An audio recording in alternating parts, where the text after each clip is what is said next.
সকাল সকাল good morning. এখন বাজে 6টা। আজকে শুরু করছি ঘর থেকেই।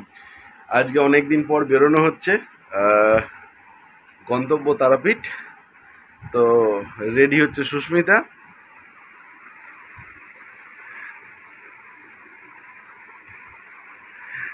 আর দেবাংশু নিচে রেডি। তো আমরা এখন বেরোই। আজকে বাইকে যাওয়া হচ্ছে না, যাওয়া হচ্ছে ট্রেনে।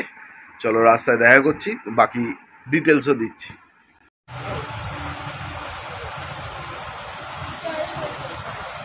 যাওয়া হচ্ছে বাসে করে।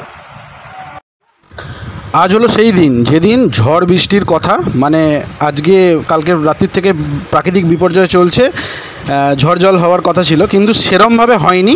এখন হালকা বৃষ্টি হচ্ছে এখন, আর কাল রাত্রিরে ঝোড়ো হাওয়া দিয়েছে কিন্তু সেরম ঝড় হয়নি। চারিদিকে কোনো জায়গাতে সেরমভাবে গাছপালাও ভেঙে টেঙে পড়েনি, ভালোভাবেই যেতে পারছি। এখন জানি না রাস্তায় কী হবে।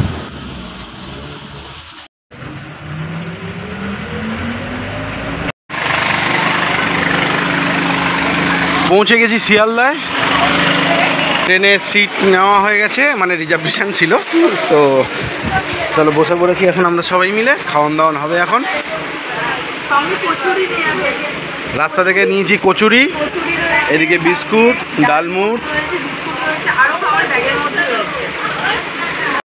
চা কফি শুরু, আবার চা কফি খাওয়া। অবশেষে যাত্রা শুরু, মাথায় ঝড় নিয়ে। কী ঝড় হলো বুঝতে পারিনি, রাত্রে ঘুমিয়ে পড়েছিলাম। রুমেল রামেল কী সব এসেছিলো শুনলাম। তা রাস্তাঘাটে সেরকম গাছপালা ভাঙা দেখিনি। রাস্তায় এখনও পর্যন্ত ট্রেন তো চলছে। রাত্রে ট্রেন বন্ধ ছিল, 6টা থেকে ট্রেন চালু হয়েছে এটুকুনি শুনেছি, তাই জন্য লোকালে আসতে পারিনি, বাসে এসেছি। ঠিক আছে।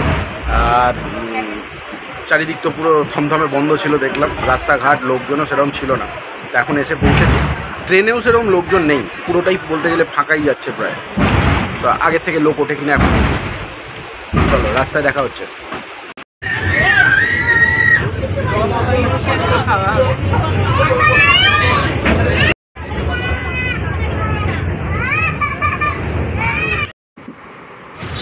ওয়েদারটা দারুণ, ব্যাপক লাগছে।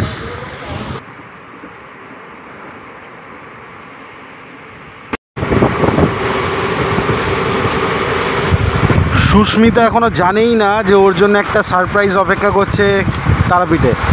ওখান থেকে মা বাবুরাও চলে এসছে, কিন্তু আমি কিছু এখনও জানাইনি। তো চলো আগে দেখি। চারিদিকে বৃষ্টি হয়েছে, খুবই সুন্দর পরিবেশ।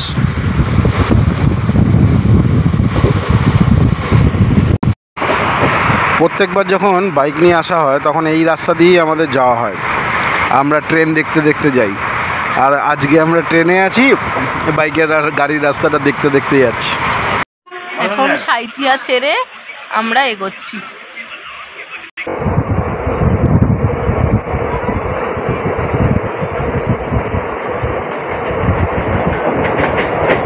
সাঁইথিয়া ব্রিজ পার করলাম। এখানেই বিশাল বড় গরুর হাট বসে। তারাপীঠ স্টেশনের খুব কাছাকাছি। এখন তারাপীঠ স্টেশন ঢুকে গেছি। এবার এক্ষুনি ট্রেন ছাড়বে, বেরোবো এবার রামপুরহাটের উদ্দেশ্যে। এবার এগোবো তারাপীঠের জন্য, কিন্তু ভিডিও আর মনে হয় না করতে পারবো। সেটের নিচে আছি বলেই ভিডিওটা করলাম। এখন ভালো জোরেই বৃষ্টি পড়ছে। এবার গাড়িতে করে যাব তারাপীঠ। একদম রাস্তা থেকে উঠেই নিয়েছি হোটেলটা। এই হলো হোটেলের রুম ট্যুর। আজকে এসেই আমাদের তো সব জানোই জিনিসপত্র বেরিয়ে পড়ে, তো বেরিয়ে পড়েছে যথারীতি। তো রুমটা নিয়েছি, ভালোই ডেকোরেটেড রুম। টিভি রয়েছে, একটা ছোট টেবিল রয়েছে, বসার জায়গা রয়েছে, বড় খাট আছে 3 জন শোয়ার মতন।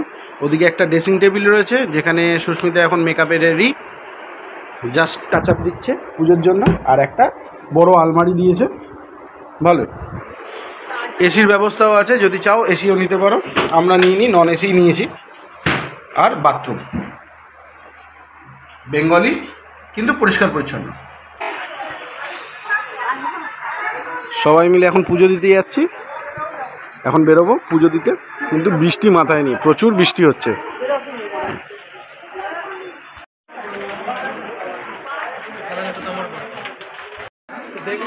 দাঁড়িয়ে পড়েছি লাইনে।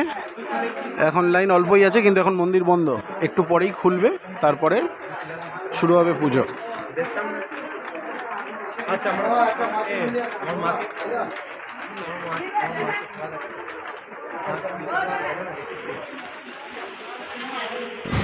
এখন ঠাকুরের ভোগ প্রসাদের সময়, সেজন্য এখন মন্দির বন্ধ রয়েছে।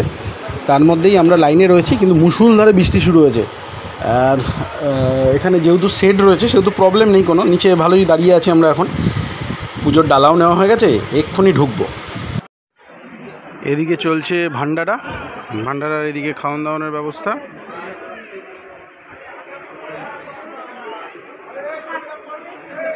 আর আমরা চলেছি দর্শনের লাইনে।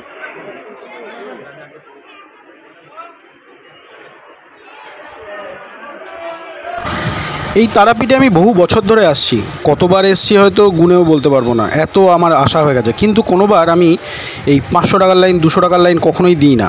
যখনই আসি এই দর্শনের লাইনে দাঁড়িয়েই দিই, দর্শনের লাইনে দাঁড়িয়েই পুজো দিই। আমার মনে হয় মা যদি ডাকে চাইলে আমাদের পুজো নেবেন, না হলে ওই 500 টাকার লাইনে দিয়ে পুজো নেবেন না, ওটা আমার শক্তি দেখানো হবে। বন্ধুরা, আগে দর্শন করলে মায়ের চরণ, এখন মায়ের দর্শনটা করে নাও ভালোভাবে।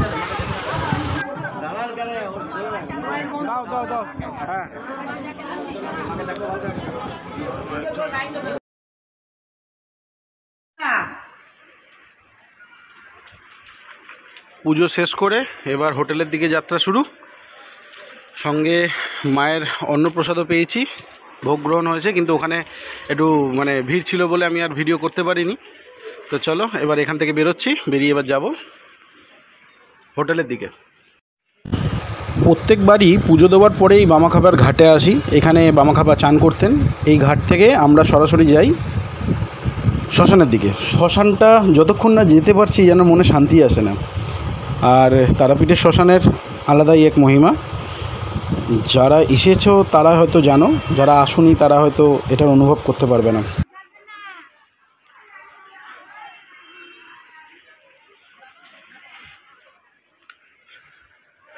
বামাখাপার পুজো করার জায়গায় এসেছি। বামদেবের মন্দির আছে এখানে, মায়ের মন্দিরও আছে।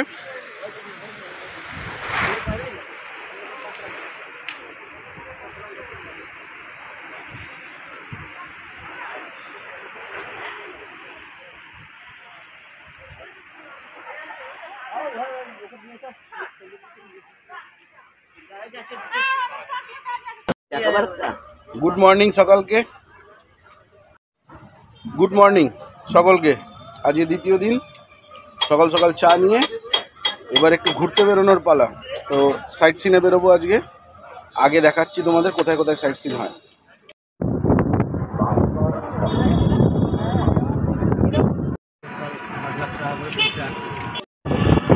না লাগবে না। বর্ষা শেষ, চড়া রোদ্দুর শুরু, তাতেই ঘুরতে বেরোনো শুরু। তারাপীঠ থেকে বাইরে বেরোলেই দেখতে পাবে চারিদিকে সবুজ গ্রাম্য পরিবেশ, খুব সুন্দর।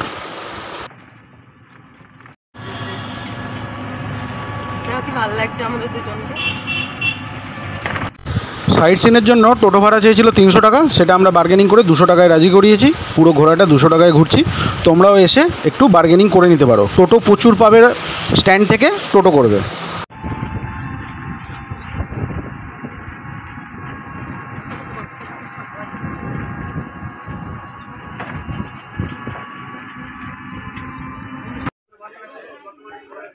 এখন প্রথম গন্তব্য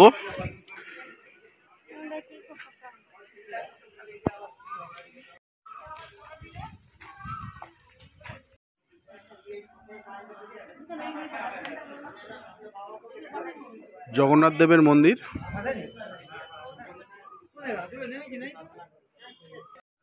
ভেতরে ছবি বা ভিডিও করা যাবে না, তাই বাইরে থেকেই এইটুকুনি রাখছি। এখানেই এখন বন্ধ রাখছি।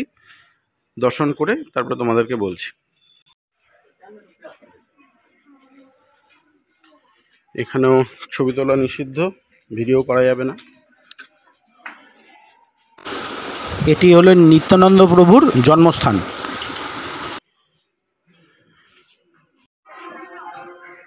এখন রয়েছে ইস্কন মন্দির।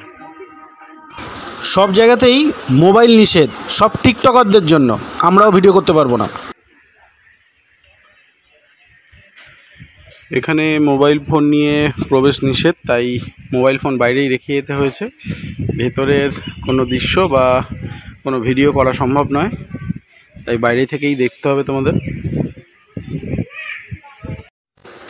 এই মন্দিরটি অনেক বড় একটা ইস্কন মন্দির, এটাও খুব সুন্দর, কিন্তু এখানেও ভেতরে বিগ্রহের ছবি তোলা যাবে না, তাই বাইরে থেকে মন্দিরটি দেখে নাও।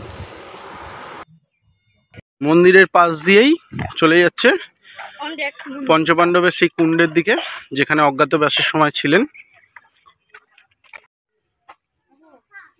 নিধুবন বৈকুণ্ঠ পীঠ।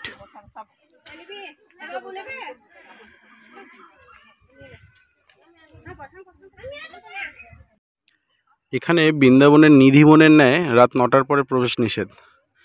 আর এই মন্দিরের দানপেটির থেকেই চলে হচ্ছে সামনের দিকের একটা স্কুল, বিনামূল্যে সেই স্কুলটি চলে। এই সামনেই দেখছেন এই স্কুলটি। এখানে বাচ্চাদের থাকা খাওয়া, বইপত্র, জুতো, সব কিছু, জামা কাপড় সব কিছু বিনামূল্যে চলে। সেটা এই মন্দিরের থেকেই প্রদান করা হয়। গ্রামের 300 বাচ্চা এই স্কুলেতে পড়ে।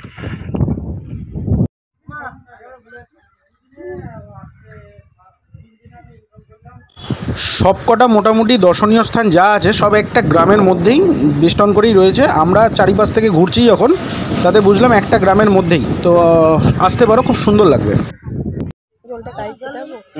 অবশ্যই।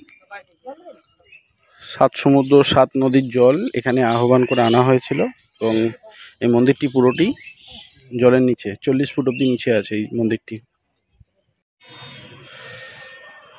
এই হোটেলেই ছিলাম, হরে কৃষ্ণ ভবন। এদিক থেকে সোজা রাস্তা দিয়ে আসলে হরে কৃষ্ণ ভবন পড়ছে, আর বাঁ হাতে চলে গেলে হলো তারাপীঠের উল্টো দিকে তারাপীঠের শ্মশান, তারপরে মন্দির। একটা ছোট অটো ভাড়া করে নেওয়া হয়েছে। ছোট অটোর ভাড়াও 40 টাকা, বার্গেনিং করে হয়েছে, ওরা 50 বলছিল। এই পার করছি এখন গেটটি। এই গেটটি নবনির্মিত বলতে পারেন। তারাপীঠ ছেড়ে এখন আস্তে আস্তে স্টেশনের দিকে।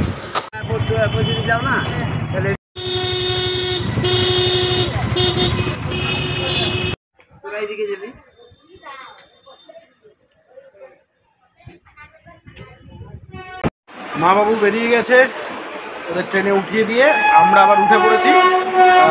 আমাদের মা তারাতেই আবার রিজার্ভেশন আছে, তাই মা তারাতে উঠে বসে পড়েছি। এখানে ট্রেন এসে দাঁড়িয়েই থাকে, আসার ট্রেনটাই জাস্ট এলো, তাই এখন উঠে পড়েছি। এখন এখান থেকে এবার 2:30টায় গাড়ি ছাড়বে, বেরোবো। আসার টাইমে অটোতে এসেছি, অটোতে যাতায়াতের গাড়ি ভাড়া পার হেড 40 টাকা করে। না, আসার পথে আমরা এলাম 5 জন, 200 টাকা লাগলো। ছোটো গাড়িতে ভাড়া বেশি হয়, 5 জন ওই একটু বার্গেনিং করে নিতে পারে। তা খাওয়া দাওয়াটা দেখাতে পারিনি, কারণ হলো মা বাবুর আসা খুব তাড়া ছিল, আর তাদের ট্রেন অনেক আগে আমাদের। তো তাড়াহুড়ো করে খাওয়ান দাওয়ান হয়ে গেছে। ভাত করেছিলাম, মাংস করানো হয়েছিল, স্যালাড ছিল, কিন্তু ভিডিও করার মতন টাইমিং পাইনি। তার উপরে জামা কাপড় গোছানোর ব্যাপার ছিল, তো আজকে এখানেই তাই ভিডিওটা স্কিপ করে ফেলেছি। তো চলো অ্যাডজাস্ট করে নাও, রাস্তায় দেখা হচ্ছে। আমি জগন্নাথ মন্দির থেকে 2টো পেন কিনেছি, এই দেখো।